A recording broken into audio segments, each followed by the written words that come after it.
Começamos hoje mais uma semana de entrevistas com candidatos e candidatas que disputam as prefeituras de 10 cidades do sul fluminense.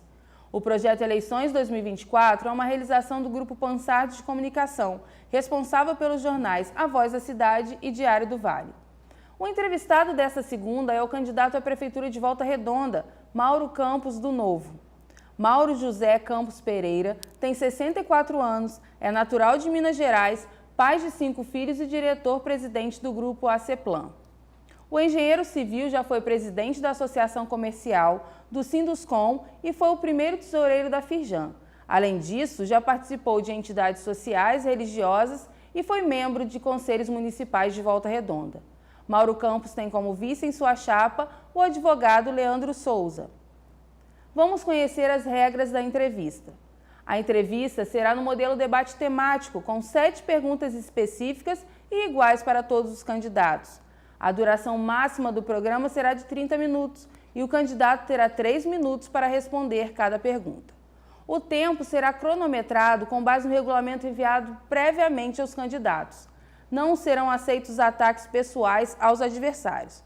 O objetivo é debater propostas para as mais diferentes áreas da cidade. O debate será pautado nos seguintes temas: 1. Esporte e lazer. 2. Servidores públicos. 3. Ensino público. 4. Transporte público e mobilidade urbana. 5. Segurança pública. 6. Saúde pública. 7. Desenvolvimento econômico. E, por fim, as considerações finais. Mauro Campos, seja bem-vindo aos estúdios do Grupo Pansardes. É um prazer tê-lo aqui. Primeiro, eu que agradeço a oportunidade do Grupo Pansardes. Aproveito para parabenizar o Luciano, que é um grande empresário desse setor. Agradecer a você, Lívia, enfim, toda essa equipe maravilhosa e principalmente dessas instalações que fazem um orgulho de Volta Redonda. Vamos às perguntas? Por favor. Candidato, como o senhor pretende ampliar o acesso da população às atividades esportivas e de lazer? Bem, essa questão é uma questão que tem sido muito frágil atualmente. Você tem algumas oportunidades, alguns programas, mas eu acho que nós podemos muito mais. Eu acho que Volta Redonda merece e precisa muito mais. Nós temos equipamentos de todos os tipos. Nós temos quadra, campos, ginásios, temos a Ilha São João, temos aqui essa parte de atletismo aqui no Valdac, temos milhares, e isso muitas vezes eu tenho percorrido toda a periferia, todos os bairros periféricos e também do centro, tenho visto muitas vezes equipamentos fechados. E o que acontece? Com os equipamentos fechados, nós temos uma ideia a seguinte: fazendo com que outros profissionais, que não só da prefeitura, possam ocupar esses espaços em horários vagos, trazendo alunos particulares e, em contrapartida, cedendo vagas ou fazendo a manutenção dos equipamentos em troca desses espaços. A gente ampliaria muito, facilitaria vagas para quem não pode e faria com que cada vez mais esses espaços, em termos de esporte e lazer, pudessem ser ocupados. Além disso, nós temos também a ideia de fazermos projetos na arte de cultura, esporte e lazer, que seria o banco de projetos. São projetos que podem ser encaminhados tanto por entidades ou por profissionais, para que a gente, junto o poder público eficiente, com o poder de abrir espaço, de entrar nas empresas, pudéssemos buscar patrocinadores que iriam viabilizar esses espaços com vagas para a comunidade. Ou seja, tudo que nós conseguirmos fazer colchões de sustentação econômica para manter um projeto, nós seremos parceiros, repito, tanto de entidades como de profissionais. Isso iria fazer com que esses espaços crescessem muito. Depois nós temos aí na linha dos campos e tal, esporte de alta performance. Eu acho que nós temos alguns membros, alguns atletas de Volta Redonda, como o meu sobrinho Thiago Pereira, que chegou onde chegou, tem medalhas em vários campeonatos mundiais. E o que acontece? Nós podemos incentivar isso através desses programas, mas sim, criar um departamento para essa atividade de ponta. E também os campeonatos intermunicipais, interestaduais, entre as escolas, entre bairros, e não só de futebol, handebol, basquete, aí pode entrar também a parte de balé, de qualquer outra atividade que junte o esporte com a cultura, que são duas atividades fundamentais, principalmente para tirar o jovem do risco de descaminhos. Eu acho que por aí a gente vai conseguir ampliar muito o potencial já instalado em Volta Redonda, e fora novas oportunidades que também virão. Mauro Campos, caso seja eleito, como será a sua relação com os servidores públicos? O senhor tem projetos para aumentar a eficiência e a qualidade dos serviços? Essa pergunta é fantástica. Eu tenho estado muito com o funcionalismo, tenho conversado muito com eles, exatamente nessa natureza. Eu tenho um exemplo meu, pessoal. Nós já chegamos nesses últimos 12, da nossa história, principalmente agora nos últimos 13 anos, vai ter quase 6.000 funcionários na CEPLAN com um turnover natural. E todos hoje têm uma admiração muito grande porque nós fizemos valer o direito da autoestima, do pertencimento. Então eu recordo que antigamente, quando eu comecei a usar isso, há alguns anos atrás, eu chegava em todas as atividades, em todos, assim, churrasco, festas e outras comemorações da empresa, eu falava: toda vez que você estiver num projeto, num prédio, a CEPLAN, você diz: eu construí esse prédio, e não só o Mauro Campos. Porque sem ajudante não tem pedreiro, sem pedreiro não tem parede, não tem elétrica, não tem hidráulica, não tem carregado, não tem engenheiro, não tem Mauro Campos. Isso entrou no espírito da empresa, que isso fez com que nós nos tornássemos uma empresa fantástica, forte, mas não só pelo lado empresarial, mas muito pelo funcionalismo. E eu tenho explicado, e o funcionalismo totalmente entende esse exemplo, vivido por nós. Então, o que acontece? Nós precisamos valorizar primeiro o funcionalismo em termos de pertencimento, de saber que ele é o responsável pela administração. Remuneração, sim, mas no caso da remuneração, eu tenho dado o exemplo seguinte: nós temos aqui os aposentados que têm a demanda atrasada, os funcionários que têm demanda atrasada, ações e precatórios para todo lado. Vai tirar de onde? O que nós temos que fazer é esticar esse bolo como uma massa de pizza, porém combinado que, se esse bolo for ampliado, o que vai para cada setor, mas com credibilidade. Por isso que nós precisamos ter um governo com palavras, o que a gente não tem visto. As promessas vão na época da eleição e depois se desfazem ao longo do governo. Nós não. Nós queremos, sim, o CIDIOGO, porque eles são os mais importantes. Quem produz, quem está na ponta, quem faz a máquina girar. O prefeito é o empregado número 1 da prefeitura. Ele ganha salário. Ele é empregado da prefeitura. Então, ele tem que estar junto com essa massa para que esse corpo único lute pela cidade, que é, em final de contas, quem paga os salários de todos. Não é o prefeito que tem que ter isso, a bancada de lá e de cá, não. Esse corpo único, prefeito, Câmara de Vereadores também, nós temos que juntarmos todos e mostrarmos que todos remando na mesma direção, não tem jeito. Tem que dar certo e vai dar certo. Vamos à terceira pergunta. Como o senhor pretende melhorar a qualidade do ensino público durante o mandato, caso seja eleito? Isso é fantástico, porque eu acho o seguinte: eu tenho dito muito o seguinte: quem não mede, não cresce. O que acontece? Eu tenho visitado São José dos Campos, Joinville, Santa Catarina, Maringá, no Paraná e outros municípios, e tenho visto exemplos fantásticos de revoluções na educação.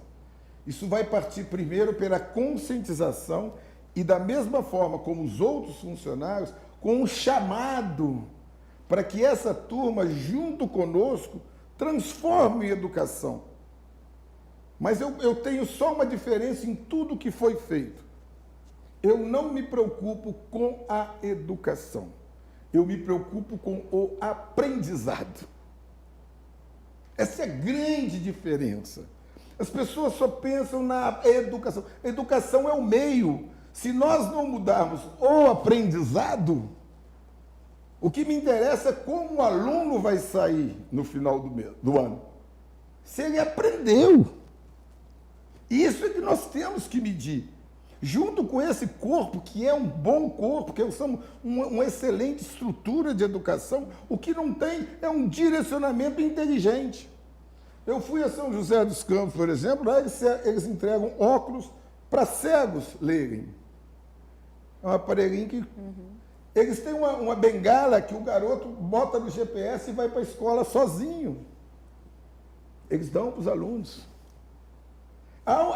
Eles têm lá uma escola 5.0 que eu acredito que, se juntar a maioria das escolas públicas de Volta Redonda, não chega perto da escola pública em São José dos Campos. Então é possível.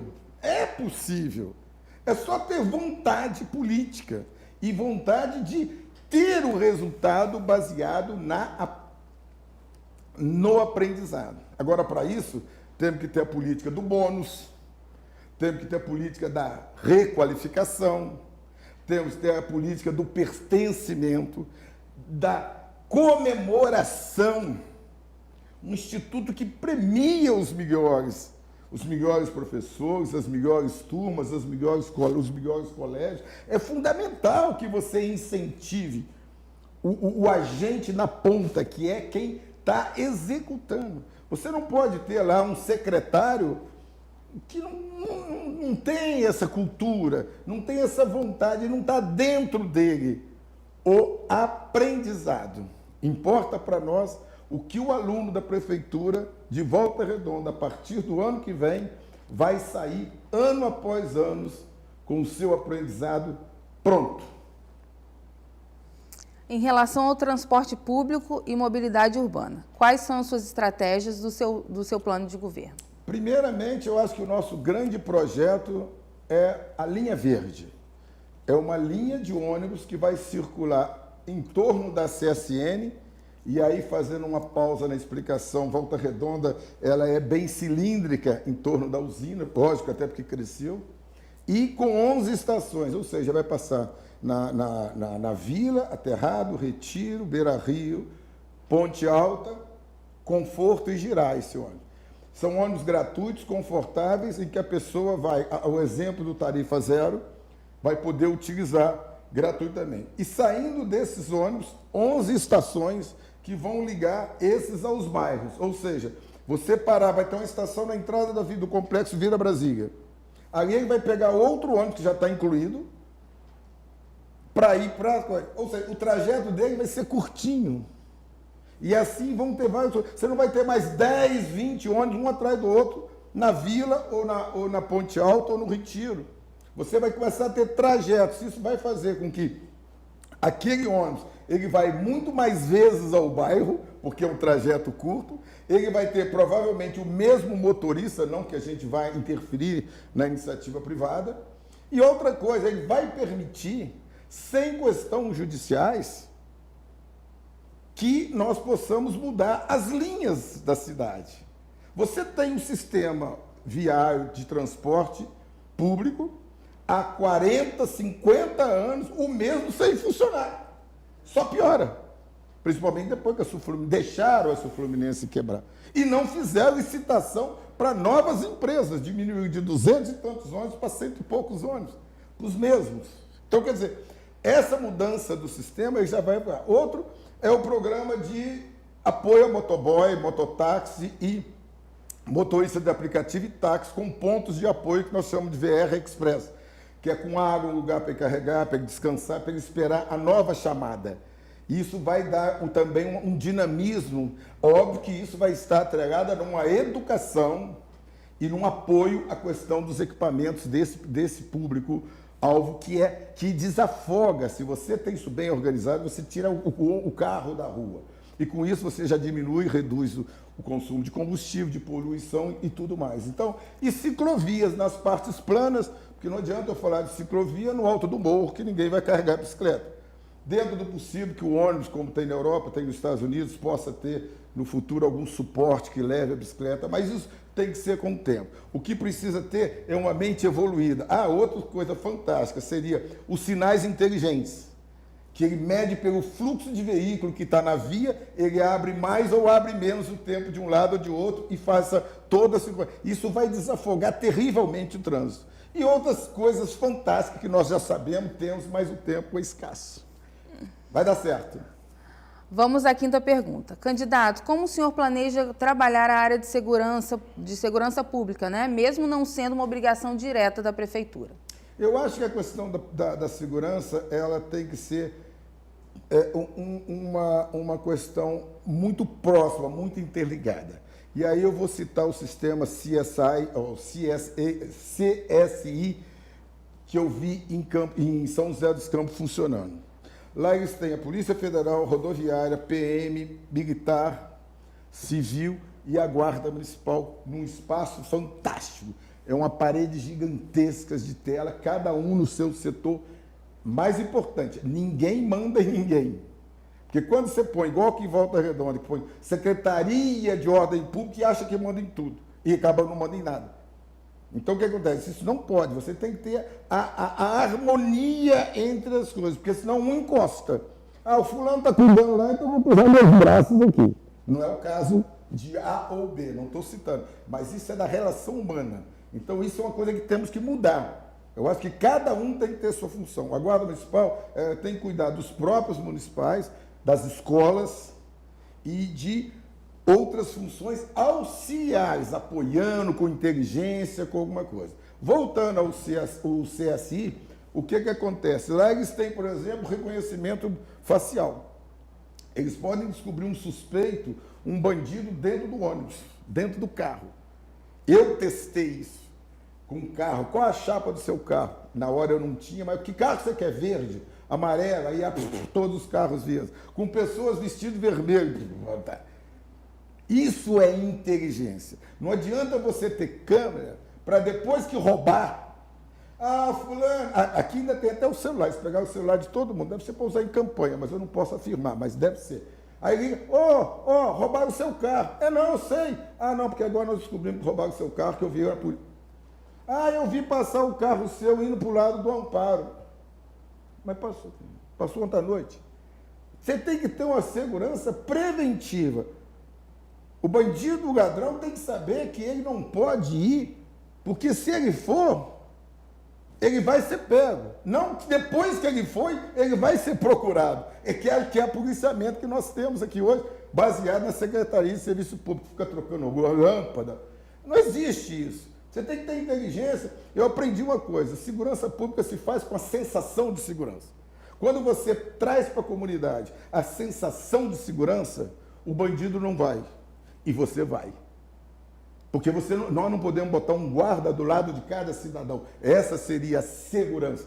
Agora, a sensação de segurança que a gente tem que construir. Da mesma forma como acontece no desenvolvimento econômico. Se você não tiver essa sensação, você não acredita e o seu adversário, no caso, o bandido, acredita e vai. Com a gente, ele não vai. Nós vamos. Quais são as suas propostas para melhorar o sistema de saúde municipal e garantir o acesso de qualidade para as pessoas? Esse é um caos hoje, né? Mas nós temos uma ideia fantástica. Fantástica para nós, que para vários lugares já não é novidade, mas aqui é a saúde na palma da mão. É você poder marcar sua consulta, marcar o seu exame e, mais importante, seguir sua posição na fila. Porque aqui as filas não andam. Mas por quê? Porque tem os amigos do rei que pulam na frente, os vereadores da base que pulam na frente. Aí a fila não anda. Isso vai acabar com a saúde na palma da mão.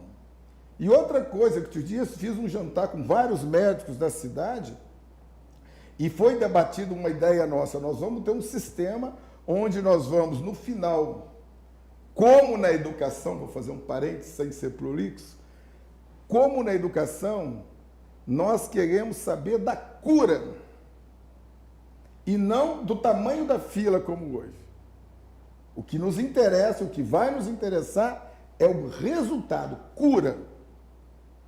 Esses dias eu tive com uma funcionária da coisa, ela falou assim, mas nós tínhamos 5.000 na fila cardíaca, em janeiro nós tínhamos 1.200, agora nós temos 150. Eu falei, quantos morreram? Porque se é cardíaca é um jeito. Quantos morreram? Você implica. Não! Quantos desses morreram? Ou vocês só diminuíram a fila? Quantos ficaram curados? Não, mas aí isso a gente atendeu. É diferente. Nós vamos saber, depois dessa consulta digital, vai para o exame, nós vamos controlar, ou vai para a farmácia, tudo digital, chegou aqui na frente, curou, depois do remédio, 12 dias. 12 dias vai ligar um robô, ou um agente, provavelmente um robô, perguntando, a senhora ficou boa? A senhora Viviane, ficou boa?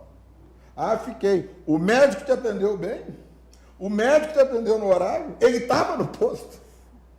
A enfermeira foi atenciosa? O exame foi confortável? A senhora ficou boa? Ficou, maravilha. Ah, não, todo do mesmo jeito. Não tem aquilo. Eu comecei aqui dizendo, quem não mede, não evolui. Quem não tem controles rígidos, mas inteligente, não é para dizer que tem relatório, para dizer que tem isso, não, é inteligência. Porque pode, inclusive, ser artificial, ou provavelmente vai ser artificial, porque eles têm a capacidade de comparar e a questão de você calcular as estatísticas muito mais que a gente, muito mais rápido, muito mais evoluído. E que muitos governantes têm medo disso. Mas quem quer transparência, se tem a mão limpa, as mãos limpas, isso não afeta nada. Então, a gente vai querer medir e comparar. Nem nada contra o médico, contra a enfermagem, contra ninguém. Pelo contrário. E outra coisa, bônus em cima. Não de produtividade, porque tirou da fila, mas pelo número de curas e realizações feitas. Saúde é com a gente. Vamos à sétima pergunta. Mauro Campos, quais são as propostas para o desenvolvimento econômico? Como atrair mais investimento para o município? Isso é minha praia. 3 mandatos, 6 anos presidente da Associação Comercial, 20 e poucos anos presidente do Sindicato da Construção Civil, diretor da Federação da Indústria, diretor da Câmara Brasileira da Construção Civil em Brasília, e com mais de 20 missões internacionais, missões, não é passeio não. Então, o que eu já vi várias feiras na China, na Itália, em Dubai, na Inglaterra, em outros, na Alemanha, várias, na França também, onde você tem lá vários guichezinhos, espaços, onde estava lá o representante da Bavária. Ele está lá representando várias cidades, várias indústrias, de Roma, entendeu? Isso é buscar. Eu tenho dito o seguinte, o único lugar que vai ser mais difícil de achar o nosso secretário de Desenvolvimento Econômico vai ser na poltrona dele, na cadeira. Porque ele vai estar em São Paulo, em feira, no Rio, Fortaleza, Belo Horizonte, no exterior. Não adianta ficar igual passarinho. Quem já viu passarinho no ninho, fica com o biquinho aberto esperando que o papai ou a mamãe dê alimento. Nós vamos buscar as empresas. Nós vamos ter um booking de apresentação digital, eletrônico, de última geração, para convencer que aqui é um lugar de acolhimento do empresário e não um emissor de inscrições municipais. Vamos cobrar impostos. Vem para cá, quando alguém chega a vir, até bota lá um tapetinho rosa, branquinho, vermelho, nunca. Mas logo depois, botou a etiqueta, pá! Carimbou o número de inscrição, virou inimigo. E as pessoas sabem disso. Nenhum empresário vem para uma cidade sem antes pesquisar com seus pares. Quem são seus pares? Ou são amigos, ou são do mesmo ramo, ou tem alguma relação. Não vem. E quando chega aqui e tem o feedback que tem, do histórico, não fica. Não fica. Nós temos hoje Barra do Piraí, bater na nossa porta aqui, cheio de indústria. Pinheiral não cabe mais. Resende, Itatiaia, Piraí. Todos os lugares nós perdemos o protagonismo. Mesmo com a usina. Nós temos aqui um orçamento de 1 bilhão e 700 milhões. Você sabe que per capita, o orçamento de Volta Redonda é maior do que o de São José dos Campos. E maior que de muitas cidades do Brasil. Mas eles comparam com o quê? Piraí, Resende, sei lá. Enfim, desenvolvimento econômico, esse você já conhece, não tem dúvida. É Mauro Campos também. Estamos chegando ao fim da nossa entrevista. Mauro Campos, você tem 2 minutos para dizer por que o senhor deve ser o próximo prefeito de Volta Redonda. Eu acho o seguinte, eu tenho 64 anos, como foi citado, sou um empresário realizado, graças a Deus. Eu costumo dizer, viu, que eu tenho muito mais do que eu imaginei um dia e muito mais ainda do que talvez eu mereça, sem sonegar imposto e sem dar propina. Dizem que é impossível, não é. Consegui muito, muito. Tudo que eu sei imaginar que uma pessoa pode querer como eu pude, eu conquistei. Com o meu risco, com o meu capital. Só que com 64 anos, com os meus filhos já nas empresas, nós temos todas umas 20 empresas, fora Portal da Saudade, a Ceplan, Fazenda, Bahia, para todo lado. O que que acontece? Eu vi que Volta Redonda não suportaria mais 4 anos dessa desadministração. 4 anos dessa turma que está aqui sugando Volta Redonda. Estão até importando gente para o gabinete para sugar, vir de fora. Entendeu? Você passou a ter, eu gravei um vídeo que eu dizia o seguinte: se você tem uma má influência do seu lado, você vai querer ir? Você não vai. Então, nós precisamos fazer isso. E imaginando que Deus me deu toda essa bagagem, tanto como engenheiro, como curso na França, curso em outros países que eu fiz, eu cheguei à conclusão seguinte: Deus não me deu isso tudo só para mim ficar, como dizem, muito rico. Não. Deus me deu isso para fazer o que eu fiz, gerar emprego, gerar impostos, ajudar as entidades, ajudar milhares de entidades aqui na região e principalmente agora para fazer o que só eu posso fazer em Volta Redonda. Ser prefeito, mudar os rumos dessa cidade e criar a expectativa e a esperança de que Volta Redonda será uma das melhores cidades verdadeiramente do Brasil. Mauro Campos, 30. Encerramos agora mais uma entrevista do projeto Eleições 2024 do Grupo Pansado de Comunicação, quando recebemos o candidato a prefeito de Volta Redonda, Mauro Campos. Candidato, agradecemos a sua presença e boa sorte na sua caminhada. Eu que agradeço a você, novamente ao Luciano Pansado e todo esse grupo maravilhoso, e principalmente você de Volta Redonda, que vai nos levar para o Palácio 17 de Julho, agora em outubro. Um abraço.